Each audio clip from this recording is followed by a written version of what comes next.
యేసయ్య నీ కృపతలంచగానే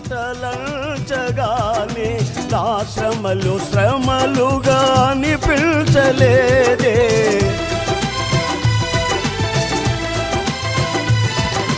యేసయ్య నీ కృపతలంచగానే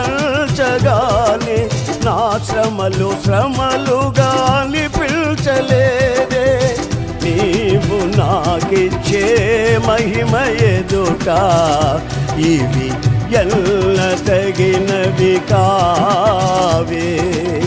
నీవు నాకిచ్చే మహిమ ఎదుట ఇవి ఎల్ల తగినవి కావే. సుగుణాల సంపన్నుడా, స్తుతిగానాల వారసుడా, జీవితును నిత్యము నీ నీడలో ఆస్వాదిల్తును నీ మాటల మకరంగము. జీవితును నిత్యము నీ నీడలో ఆస్వాదిల్తును నీ మాటల మకరంగము.